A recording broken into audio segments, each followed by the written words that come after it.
Coming next, the Prime Minister of Japan, Kiichi Miyazawa. He's been in Washington to talk with President Clinton about the continuing problem of Japan selling in this country, but not being willing to buy. In a moment.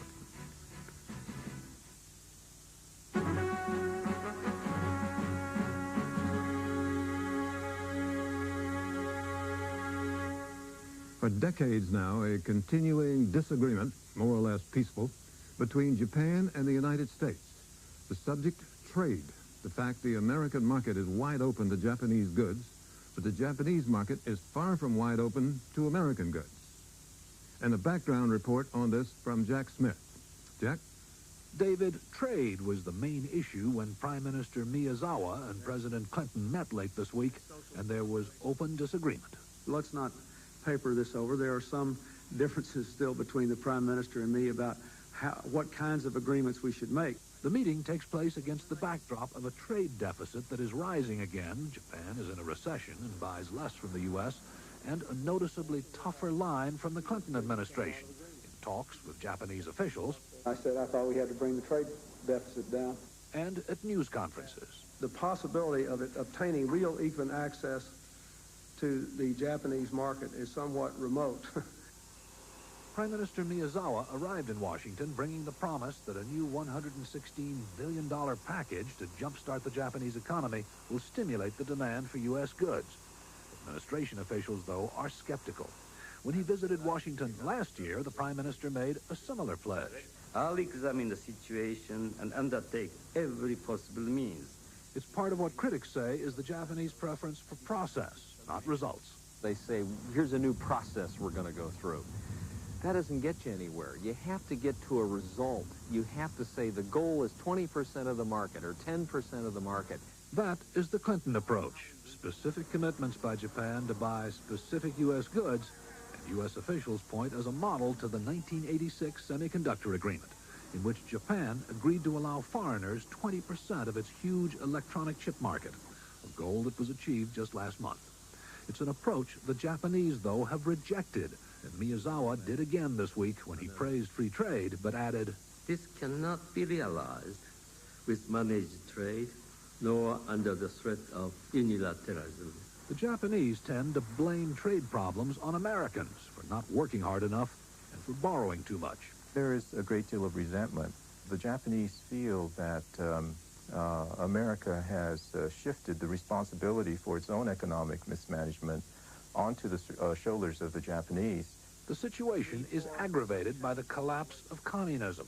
The Cold War partnership between our two countries is outdated. Not only is Japan treated as a junior partner, but Washington spends $60 billion a year providing security in the Pacific, where there are no longer any direct threats to the U.S. It's just not reasonable politically or economically to expect that the United States is going to bear that disproportionate burden forever. The end of the Cold War, then, has removed some of the glue from the U.S.-Japanese relationship, and that makes trade friction all the more noticeable. And with Japan's apparent refusal now to set trade targets and the Clinton administration's determination to get them, the stage seems set for more conflict between the world's two greatest economic superpowers. David? Jack, thank you.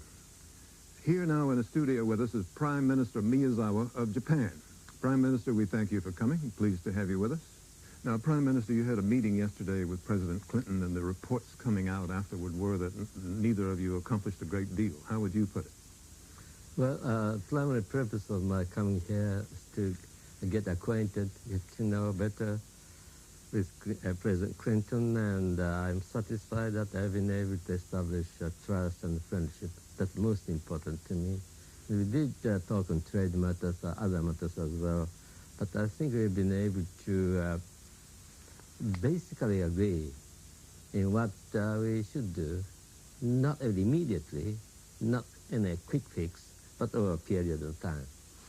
Last year, a trade imbalance of about 40 to 45, $49 billion between our two countries. The administration's position seems to be that's bad, and it's your fault.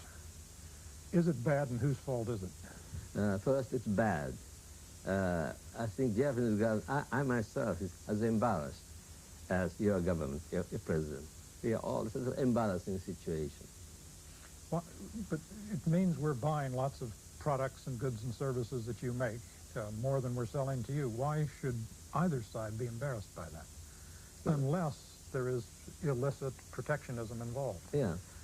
So that the blame perhaps not the right word to me. We're selling to the United States, this is buying from Japan, provided that there is any unfair or irregular transactions, then I think blame perhaps is not the right word.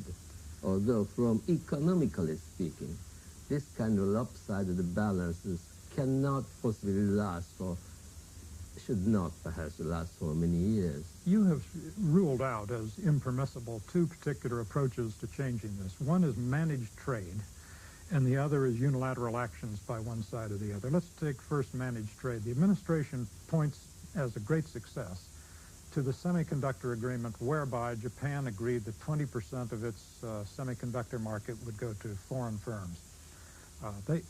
We think, the administration thinks that's a success. You think it's not the way to go. Is that true?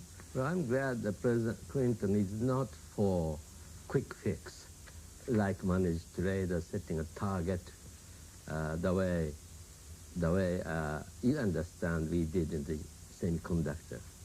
And I'm really happy that President Clinton, instead of calling for a quick fix, that I proposed to work out a framework in which we'll discuss these things. On this semiconductor thing, what actually happened, I don't want to get into detail, but that United States business expected they'll reach 20% by the end of 1992.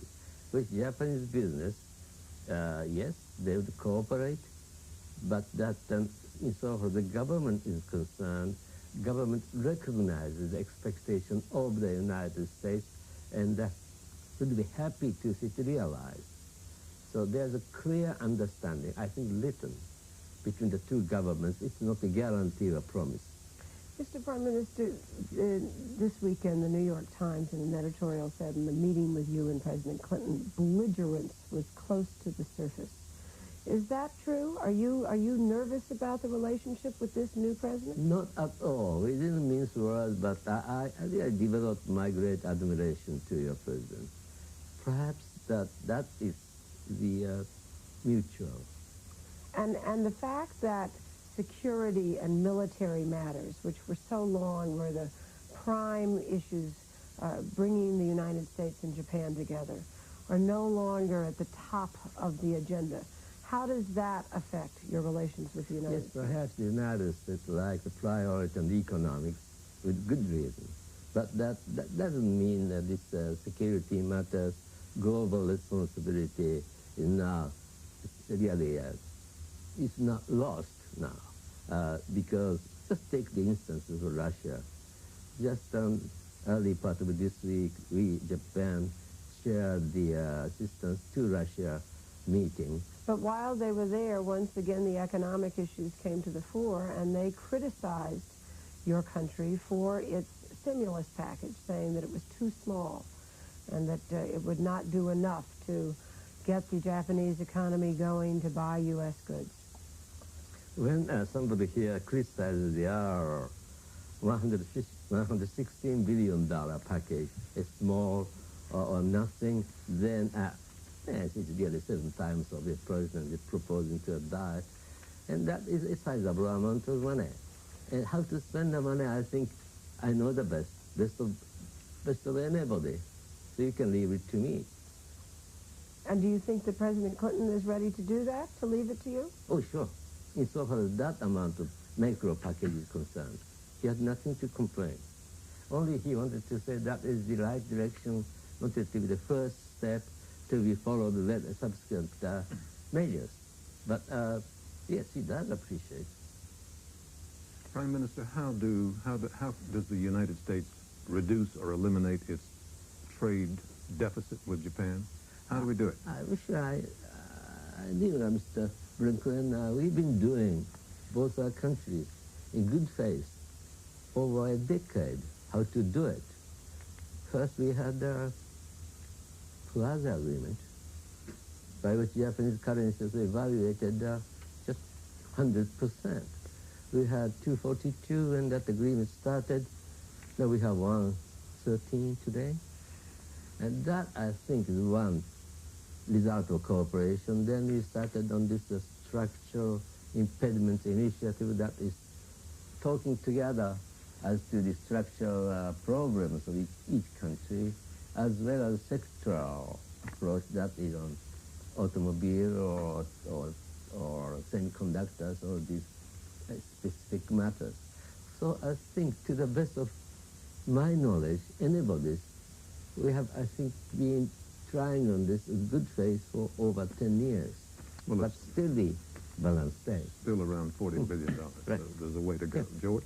Yes, coming back to that, we heard a moment ago Mr. Gephardt, the Democratic leader in the House, say we want quotas, we want goals, we want specific targets. Are you saying that that is not part of the solution that your government will agree to? For two reasons. One, I really cannot promise anything I cannot possibly deliver on. Japan is a market economy like yours. How can anybody assure that business will do something or should do something over a period of time, not knowing the price, not knowing the quality, but just as the quantity? That really runs against the very principle of Adam Smith's God invisible hands. That's one thing. The other thing, if you really want some government to do that, you are telling the government to be a managed economy, like the way Russians have been doing, which you want to them change now. But, Mr. Prime Minister, there's a lot of complaint in this country that you do have a semi-managed economy, and that there are all kinds of products that were higher quality American products, for instance, machine tools, that you did not allow into your country so that you could get your own machine tool industry going. And that through your own management, you've kept out our products. And now we're saying it's time to let our products in and not for you to be protecting yours in the way you were. That's what the American president seems to be saying. And that's your argument, Mr. Roberts. You used to have a very good machine toolers like Cincinnati, Ohio. You don't have them now. Not just because Japanese competition. Why don't they have? Apparently, the qualities of machine tools from other countries were found better. I think that was the reason these famous makers in Cincinnati now do not exist anymore. Well, of course, they'd say you put them out of business. Japan's economy is not strong enough to prevent Cincinnati machines to come to Japan and destroy the business. No. Prime Minister, I'm sorry our time is up, but we do thank you for coming. It's been a pleasure to have you. Thank you very much. Hope your visit here is beneficial to both countries. Thank you. Thank you again. Coming next, our discussion here, free and unfettered, and joining us will be Barbara Walters of ABC News. In a moment.